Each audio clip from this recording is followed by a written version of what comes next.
There's a moment that arrives quietly. You stop mid-sentence, realizing you've been explaining yourself for the last 10 minutes, and the person across from you still doesn't get it. Not because they're not listening, not because you're not clear, but because something inside you has shifted so deeply that the language you used to speak no longer translates. And here's the part that surprises you. You don't feel the need to make them understand anymore. Not out of bitterness, not out of superiority, but because you've reached a psychological stage where your sense of self no longer depends on being seen correctly by anyone else. Carl Jung spent decades studying what he called individuation, the lifelong process of becoming who you truly are, and he observed that most people never complete it. But those who do, they enter what Jung described as a state of psychological wholeness, a stage where external validation becomes irrelevant, not because you've shut people out, but because you've finally arrived at yourself. This isn't about isolation. It's about sovereignty.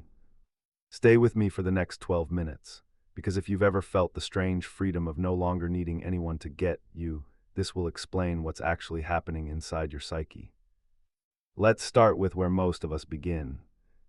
For the majority of human life, we operate in what Jung called the persona, the mask we construct to navigate social expectations. And embedded within that mask is an invisible script. If they understand me, I exist. You explain yourself to your family so they'll accept you. You explain yourself to your friends so they'll validate your choices. You explain yourself to your partner so they'll love the real you. And when they don't understand, you try again harder with more words, more evidence, more vulnerability. But here's what most people don't realize. The need to be understood is a form of psychological dependency. Research on external validation suggests that when your self-concept relies heavily on others affirming your identity, you remain tethered to their perceptions, unable to move freely through your own psychological development. You're sitting at a coffee shop with someone you've known for years. You're telling them about a shift you've made, a boundary you've set, a belief you've released, and they look at you with concern. You're different, they say. Are you okay? And in that moment you realize they're not asking if you're okay. They're asking if you're still the version of you that made sense to them. Jung understood this. He wrote extensively about how individuation, the process of integrating the unconscious and becoming whole, often distances you from people who knew the old you. Not because you've become cold, but because you've stopped performing. Here's the uncomfortable part. Because this shift doesn't arrive without cost. There were moments when you needed to be understood, desperately. You sent the long text, you had the 3-hour conversation. You laid it all out, line by line, hoping that if you could just explain it clearly enough, they'd finally see you. And they didn't. And the disappointment landed in your chest like a stone. But then something else happened. You stopped trying. Not out of defeat, not because you stopped caring, but because you realized their understanding of you was never the point. The real shift wasn't external, it was internal. You stopped waiting for someone else to reflect you back to yourself. You stopped needing permission to be the person you'd already become. And admitting that can feel like betrayal, like you're abandoning the relationships that once held you. Jung described this as confronting the shadow, the parts of ourselves we'd rather not see, and one of the deepest shadows in the individuation process is this. You will outgrow the need to be known by people who refuse to know themselves. That sounds harsh, but it's not cruelty. It's self-preservation. You wake up one morning and realize your body doesn't tighten anymore when someone misunderstands you. You don't feel compelled to correct the record. You don't feel the urge to defend, explain, or justify. You just let it be. And that stillness, that's not apathy. That's freedom. So what is this stage, psychologically speaking?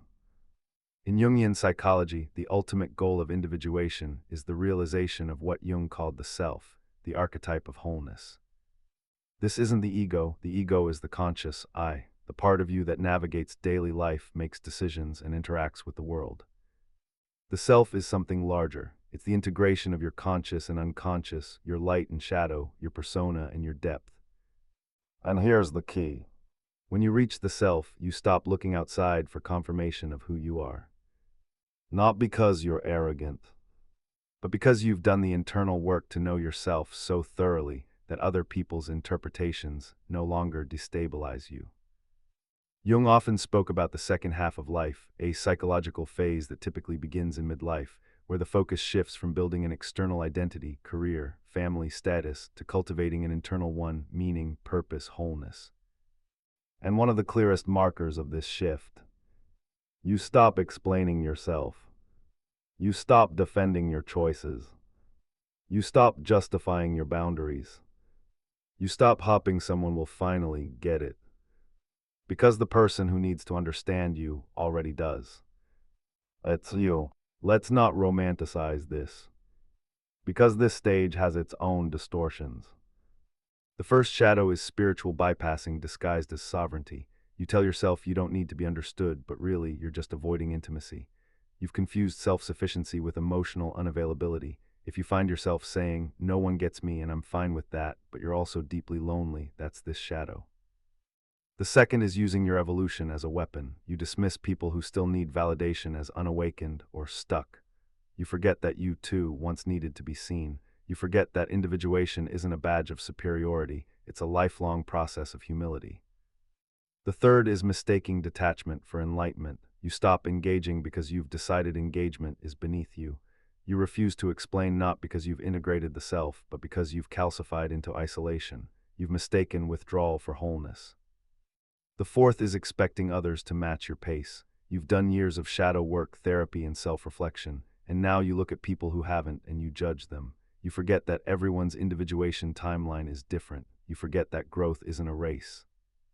Jung was clear, individuation doesn't make you superior, it makes you more human. If your freedom from needing to be understood has made you less compassionate, less connected, less capable of love, you haven't reached the self. You've just built a more sophisticated defense mechanism.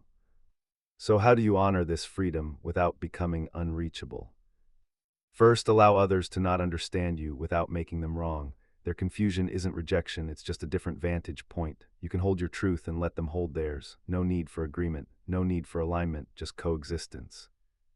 Second, speak when it matters, stay silent when it doesn't. Not every misunderstanding requires correction. Not every misperception needs to be challenged. Save your energy for the conversations that hold weight. Let the rest fall away. Third, grieve the version of connection that required constant explanation. Some relationships only worked because you were endlessly translating yourself. That exhaustion was real. Honor it, and let those dynamics die without guilt. Fourth, find people who have done their own work. Jung talked about the importance of what he called psychological kinship, relationships with people who have also walked through the fire of individuation. They won't need you to explain, they'll just recognize you. Fifth, remember that sovereignty isn't about being alone, it's about being whole enough to connect without losing yourself. You can be deeply present with people without needing them to mirror you. You can love without needing to be understood. That's the paradox of the self. Here's the paradox Jung understood deeply. The less you need to be understood, the more deeply you can be known.